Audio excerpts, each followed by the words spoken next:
Sexual and asexual का पहले अपने आउटलाइन मीनिंग ले लेते हैं. So what is sexual reproduction and what is asexual reproduction. सबसे पहले बार बार एक वर्ड आता है sexual, sexual, sex, sex.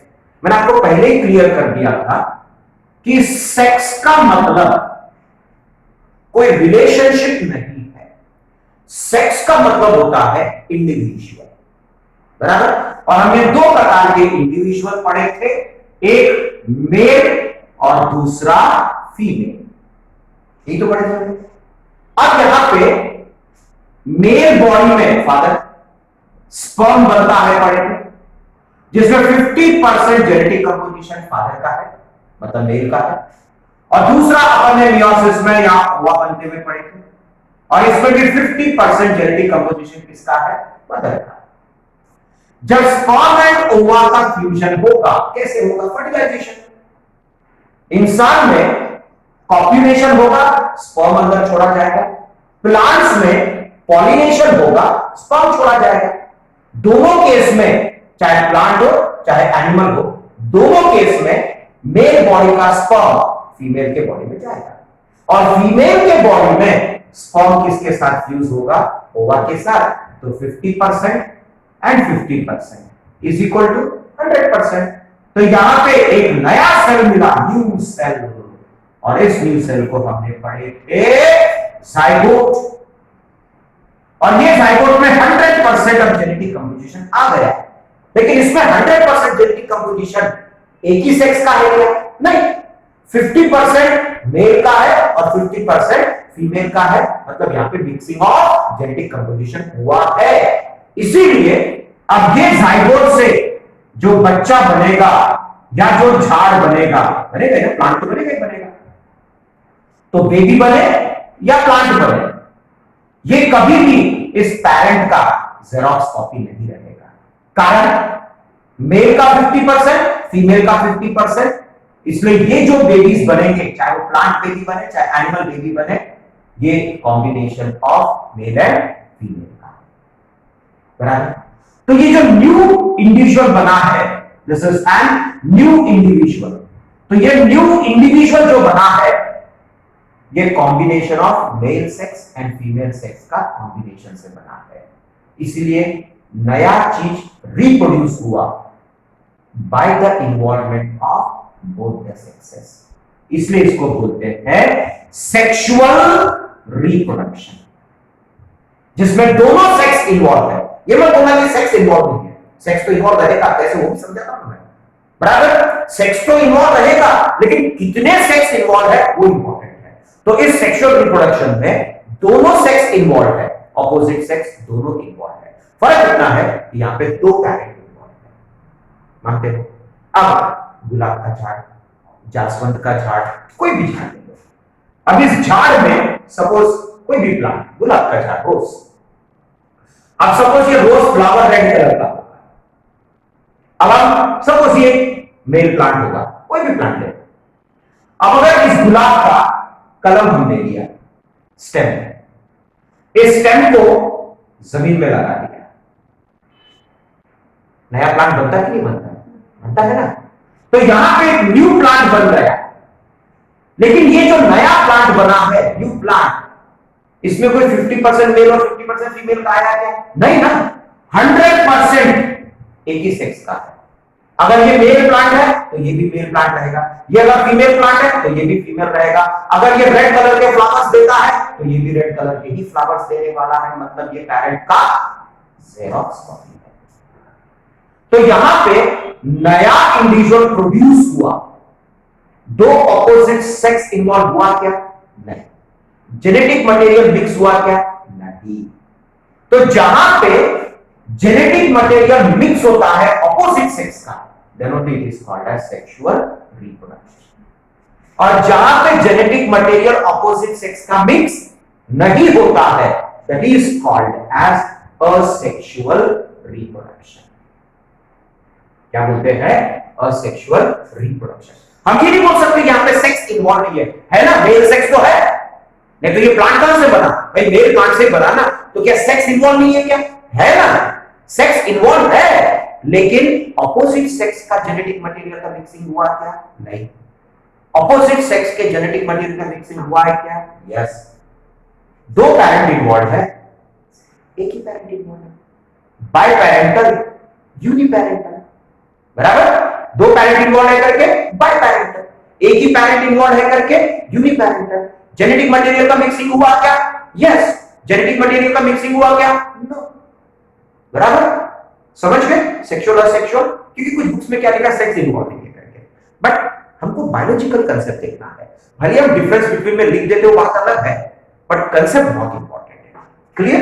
Asexual का मतलब जहां पे जेनेटिक मटेरियल का मिक्सिंग हुए बिना अगर एक नया इंडिविजुअल बनता है, then it is called as asexual reproduction. Clear?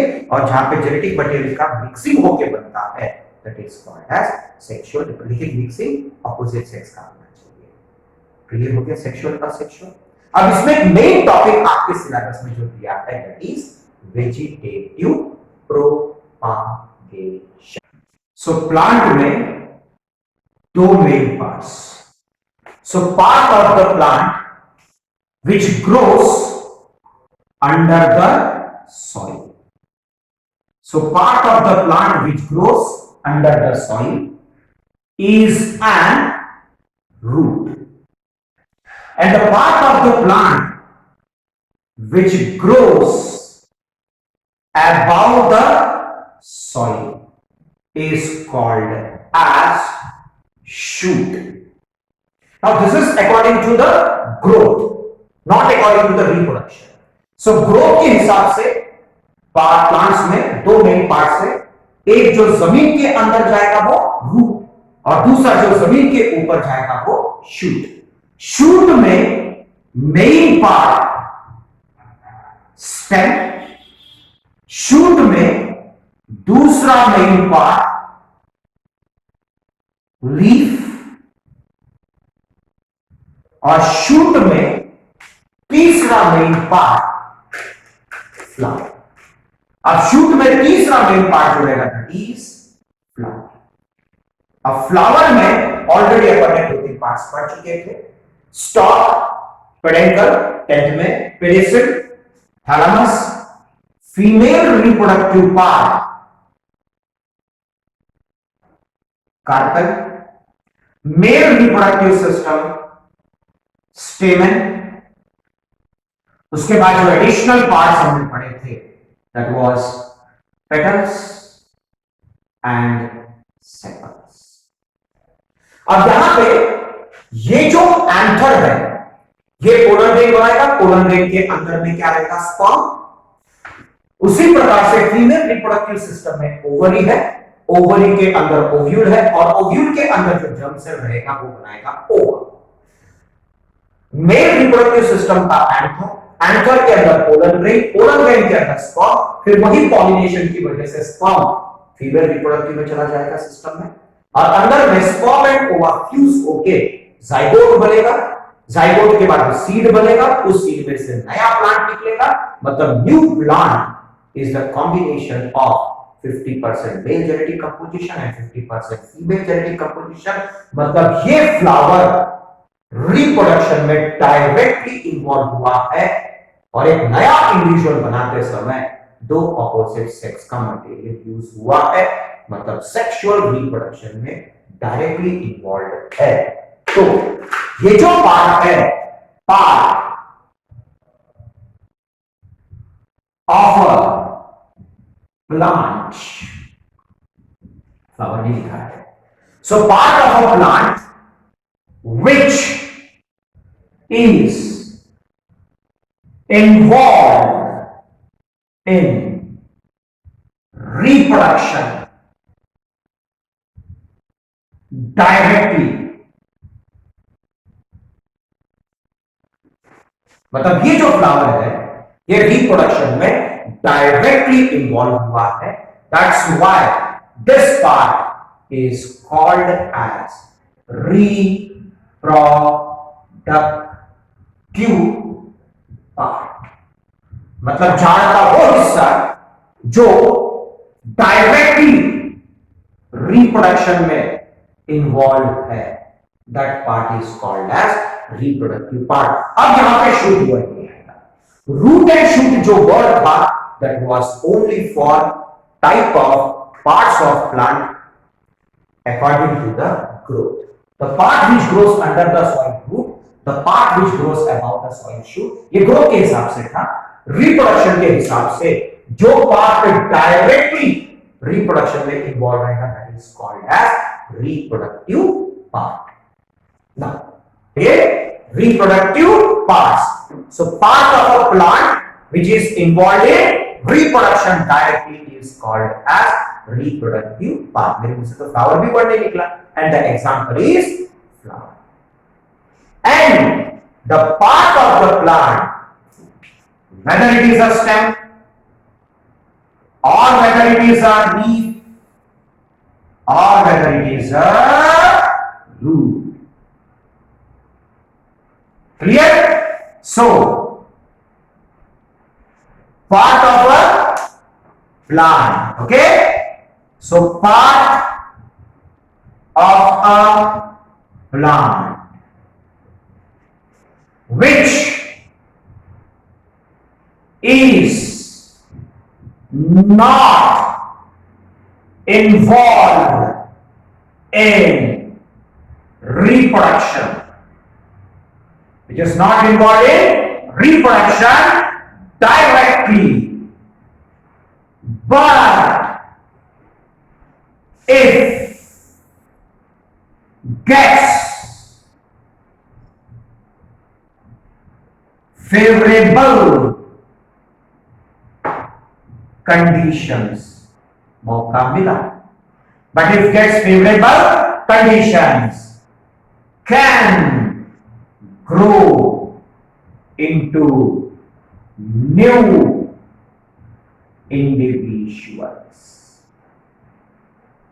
मतलब रिप्रोडक्शन में इन्वॉल्व हो सकता है, जरूरी नहीं है। जैसे मैंने बोला ना, गुलाब का कलम आपने निकाला और जमीन में लगाया तो पक्का ग्रो होगा, कोई गारंटी नहीं है, मर भी सकता है।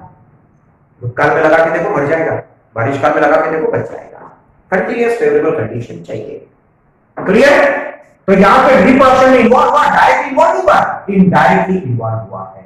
Such type of parts are called as vegetative parts। ठीक है, क्लियर? अब क्लियर हो गया वेजिटेटिव पार्ट। फिर उसमें कुछ भी रहे, उसमें कोई भी हो सकता है। So any part which is not involved in reproduction directly, मतलब which is not capable of forming sperm and ovum, बराबर? तो रिप्रोडक्शन में डायरेक्टली जा नहीं सकता है। तो वेजिटेटिव पार्ट के एग्जांपल कौन कौन से हो गए? Root, stem, leaf, these are the vegetative part. जैसे इसको फेवरेबल कंडीशन मिला, it will grow into new plant, बराबर? तो दो पार्ट्स बन गए अभी अपने पास में, एक reproductive parts which is involved in reproduction directly, और दूसरा अपने पास में कौन सा है? Vegetative part which is not involved in reproduction directly, but if gets favorable condition it will undergo reproduction to form new individual, but genetic material कहीं पे भी मिक्सिंग नहीं होगा। चलो अभी एक एक एग्जांपल को लेके आ जाता है। सबसे पहले लीफ खत्म करते हैं। एक ब्रायोफाइलम करके एक एग्जांपल है, झाड़ अपने पास रखा, मैं आपको दिखा दूंगा। ब्रायोफाइलम का ये लीफ है, क्लियर? झाड़ देखना है तो आप देख सकते हैं, मैं आपको दिखा दूंगा। ठीक, तो ये ब्रायोफाइलम का लीफ है। अब इस लीफ को आप बुक में रखो, मैं आप दे देता हूं, 2-4 दिन बाद अपन इसका एक्सपेरिमेंट करके देखते हैं। आप इसको बुक में पेजेस के बीच में रख दो दबा के। जब 5-6 दिन हो जाएगा, इसके ऊपर दबाव आएगा, स्ट्रेस आएगा। स्ट्रेस मतलब किताबों का नहीं, इसको टेंशन आएगा जिंदा रहने का। भाई हमको भी अगर 2-3 दिन खाना नहीं मिला तो हमको भी स्ट्रेस आता है, टेंशन आता है ना। जिस इंसान ने कभी घास नहीं खाया वो घास भी खाने लग जाएगा। वैसे ये भी है, ये अभी ग्रो नहीं होगा, लेकिन जैसे ही इसको आप बुक में रखोगे, अब इसको कोई फेवरेबल कंडीशन जब तक नहीं मिलेगा तब तक वैसे ही रहेगा।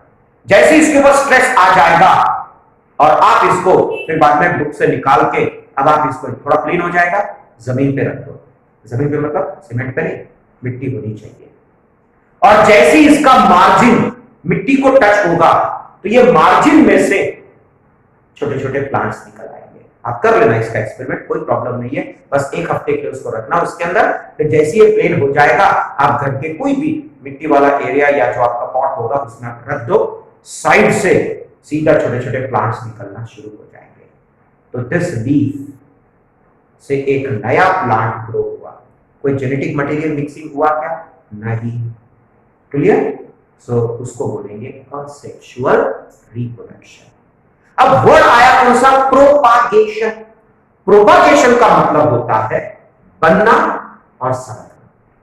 टिश्यू बना, ऑर्गेन सिस्टम, मतलब वो सेल डिवाइड होके क्या बना रहा है? टिश्यू। टिश्यू डिवाइड होके मिक्स होके क्या बना रहा है? ऑर्गेन सिस्टम बनने जा रहा है। तो कोई भी चीज बनना और सरकना, that is called as propagation. मतलब वेजिटेटिव पार्ट से अगर प्रोपागेट होके प्लांट बनता है, that is called as vegetative propagation. So leaf का एग्जांपल क्या रहेगा? ब्रायोफाइलम। बराबर? सो ब्रायोफाइलम है, ओके, क्या रहेगा? जस्ट इसके मार्जिन जैसे टच होगा वो क्या बना देगा? एक नया प्लांट बना देगा। दूसरा एग्जांपल अभी रूट पे आते हैं, क्योंकि स्टेम के थोड़े से ज्यादा एग्जांपल लेंगे। अब जो रूट होता है कोई भी झाड़, अब इसमें से स्वीट पोटैटो, शकरकंद, बराबर? तो स्वीट पोटैटो लीफ, बराबर? इसमें जो रूट्स है ये रूट फाइब्रस रूट्स है, सीधा सीधा है रूट्स। अब होता क्या है? लीफ ने भरपूर मात्रा में फूड बना दिया, protein, vitamin, fat, carbohydrates and minerals बना दिया। अब ग्राउंड के ऊपर में लीफ है, बाकी सब पार्ट्स है, बट वहां पे जगह नहीं है फूड को स्टोर करने के लिए। तो कुछ रूट सैक्रिफाइस कर देते हैं, उसके अंदर क्या स्टोर होता है? फूड स्टोर होता है, कार्बोहाइड्रेट्स वगैरह। तो लीफ में क्या बना? फूड। वो फूड बाद में रूट में जाएगा और रूट में क्या होगा? फूड स्टोर होगा। कोई भी चीज ले लो, कोई भी चीज ले लो, ये रूट है। अब इसके अंदर फूड स्टोर होते जा रहा, होते जा रहा, होते जा रहा, होते जा रहा है, तो ये क्या होगा? स्वेल हो जाएगा। तो इसमें रूट में फूड स्टोर करने की वजह से कुछ रूट्स में हमको क्या देखने को मिलेगा? स्वेलिंग्स देखने को मिलेगा। Swellings are called as tubers. Swellings are called as tubers और ट्यूबरकल्स।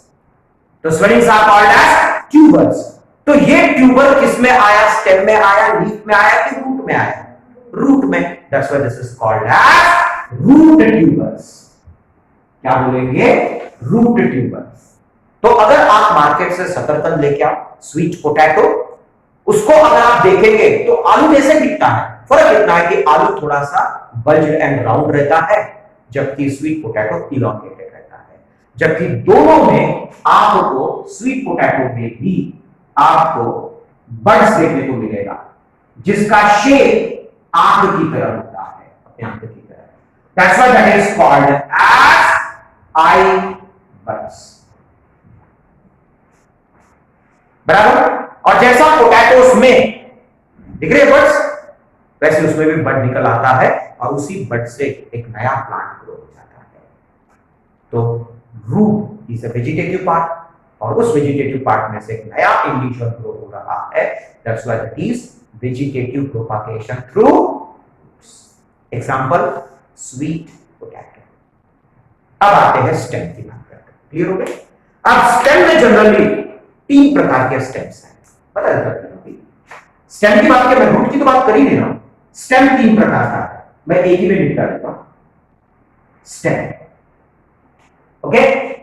अब झाड़ तो है ही, स्टेम 2 प्रकार का है।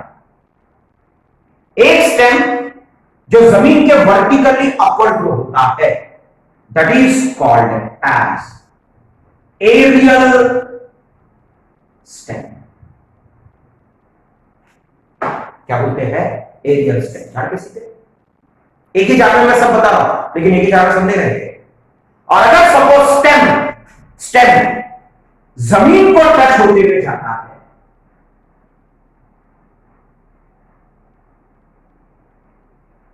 then that is called as sub-aerial stem। कुछ झाड़ में स्टेम जमीन के अंदर चला जाता है, ऊपर भी रहेगा, कुछ हिस्सा जमीन के अंदर जाएगा, and such type of stem is called as underground stem. क्या बोलते हैं? Underground stem. क्लियर? बाकी के रूल्स तो रहेंगे, question these are the rules. एक ही झाड़ में तीनों नहीं है, मैं 3 एग्जांपल दिया आपको, बराबर। तो प्लांट्स में 3 प्रकार के स्टेम होते हैं। The stem which grows upright, that is called as aerial stem. Stem which grows ground level पे जो ग्रो होगा, जमीन को टच होते हुए जाएगा, that is sub aerial stem. और जो स्टेम जमीन के अंदर जाएगा, दैट इज अंडरग्राउंड स्टेम। और आपके सिलेबस में अंडरग्राउंड स्टेम का एक एग्जांपल है पोटैटो, आलू। सेम इसी के जैसा ही है। तो आलू, पोटैटोस में क्या होता है? सो पोटैटोस में, आलू में, वहां पे सेम उसी के जैसे प्लांट है। फर्क इतना है कि यहां पे भी लीव्स है, यहां पे भी रूट्स है, लेकिन इसका जो स्टेम है, ये स्टेम जमीन के अंदर ग्रो होता है। ठीक? तो स्टेम कहां पे ग्रो हुआ? जमीन के अंदर। तो पोटैटोस में स्टेम कौन सा है? अंडरग्राउंड स्टेम है। तो लीफ ने तो फूड बना दिया, जैसा स्वीट पोटैटो में लीफ ने अपना फूड रूट में ठूसते गया, खुल गया, वैसे यहां पे भी लीफ अपना फूड रूट में नहीं स्टोर करेगा, स्टोर कहां पे करेगा? स्टेम में, जिसकी वजह से स्टेम में क्या आएगा? Swelling. That is called as stem tubers. क्या रहेगा? Stem tubers. और इसी स्टेम ट्यूबर में ये आलू है, स्टेम ट्यूबर में तो पोटैटोस, आलू। और इसी में आंख की तरफ बर्ड्स होते हैं, तो these are also called as fibres. और उसी में से क्या निकलता है? प्लांट। अगर आपने पोटैटोस देखा होगा, दिखता है, तो ये पोटैटो घर में भी देख लो आप, इस पोटैटो में देखो आपको छोटे छोटे बर्ड्स निकल आ रहे हैं। बस इस पोटैटो को अगर मैं जमीन में लगा दूंगा, इसमें से नया प्लांट। अब ये तो स्टेम है ना, तो स्टेम में से क्या मिला? एक न्यू प्लांट मिला। तो asexual reproduction by vegetative propagation through stem. Clear? Example clear हो गया अंडरग्राउंड स्टेम का? चलो इसका भी नॉलेज दे देता हूं। लॉन ग्रास मालूम है आपको? लॉन्स गार्डन में जो घास नहीं होता ग्रीन कलर का, तो उसमें क्या होता है? जो स्टेम लॉन ग्रास, उसको लॉन ग्रास बोलते हैं। तो लॉन्स में जो घास लगती है, ग्रास जो लगता है, वो लोग क्या करते हैं? इसका तोड़ते हैं तो लगा देते हैं। तो वो जो लॉन ग्रास जो है, उसका स्टेम पूरा सा जमीन को टच होते हुए जाता है, उसको टॉप ग्रास भी बोलते हैं, लॉन ग्रास है। ठीक? तो ये जो लॉन ग्रास जब जमीन को टच होते हुए जाएगा, तो बीच बीच में जहां जहां वो टच होगा, जहां जहां वो टच होगा, तो उस टच पॉइंट से क्या निकलेगा? नया प्लांट निकलता है। ये तो बताने की जरूरत ही नहीं है, गुलाब का झाड़ लो, जासवंत का झाड़ लो, कट करके जमीन में लगा दो। तो ये हो गया asexual reproduction by vegetative propagation. Clear? तो रूट का एग्जांपल याद रखो, root tubers, sweet potato. Stem का एग्जांपल याद रखो, underground stem, potatoes. Clear? Leaf का एग्जांपल क्या रहेगा? ब्रायोफाइलम। सो लीफ का एग्जांपल ब्रायोफाइलम। क्लियर? और एरियल, सब एरियल स्टेम का क्या एग्जांपल याद रखोगे आप? Lawn grass. क्लियर? बाकी एरियल में तो हिबिस्कस भी चलता है, रोज प्लांट भी चलता है, शुगर के कटिंग्स लगाते हैं ये लोग। ओके? क्लियर? Vegetative propagation. अब असेक्सुअल रिप्रोडक्शन के दूसरे टाइप से बात करेंगे। ये सिर्फ बाय वेजिटेटिव प्रोपागेशन का